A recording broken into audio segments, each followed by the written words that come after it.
salam sejahtera bagi kita semua. Shalom, Om Swastiastu, Namo Buddhaya, salam kebajikan rahayu. Perkenalkan, kami dari kelompok 4 yang akan mempersoalkan materi tentang teori konstitusi yang beranggotakan saya, Naila Fairuz Fajriya, dengan NIM 2025-260 bersama rekan-rekan saya. Dengan saya Mila Mita Salara dengan NIM 2025-206-8. Skenario Satrio Wibowo NIM 2025-269. Saya Satrio Bayu Utomo dengan NIM 2025-2010-1. Saya Muhammad Rizky Rismawan NIM 2025-20112. Memasuki teori konstitusi yang pertama, yaitu konstitusi dari sisi hukum atau bisa disebut dengan constitutional right, yang berarti konstitusi mencerminkan kehidupan politik dalam suatu masyarakat sebagai kenyataan. Kehidupan politik dalam masyarakat dicari unsur hukumnya melalui abstraksi baru, kemudian menjadi kesatuan kaidah hukum. Kaidah hukum tersebut ditulis ke dalam naskah yang disebut dengan Undang-Undang Dasar. Maka dari itu, konstitusi mengatur tentang 3 hal. Yang pertama yaitu hak dan kewajiban warga negara dan negaranya sendiri. Yang kedua, prinsip dasar negara. Dan yang ketiga, yaitu pembagian kekuasaan atau wewenang yang berfungsi sebagai batasan-batasan.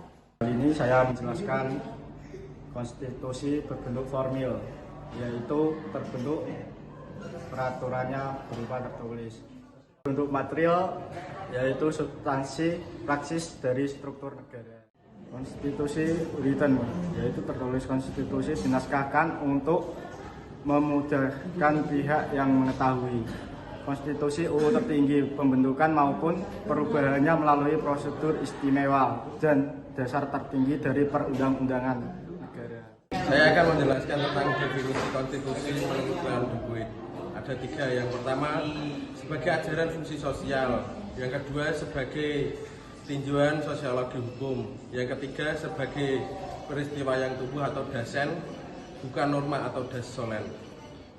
Saya akan menjelaskan definisi dan klasifikasi konstitusi menurut Ferdinand Lassalle. Menurut Ferdinand Lassalle terdapat 2 segi konstitusi. Pertama ditinjau dari segi sosiologis dan politis, yaitu konstitusi merupakan faktor kekuatan dalam masyarakat. Yang kedua ditinjau dari segi yuridis. Dari segi yuridis, konstitusi merupakan naskah yang memuat sendi-sendi pemerintahan untuk sebagai fondasi awal pemerintahan. Konstitusi menurut Maurice Horry. Ajaran Horry mengandung 3 unsur pokok, yaitu ide, elit, dan milieu. 1. Ide. Ide merupakan cita-cita yang baik yang menjelma dalam masyarakat. 2. Elit. Elit adalah lingkungan intelektual yang lebih dulu menyerap atau menerima ide, kemudian dirumuskan dan disebarkan kepada masyarakat.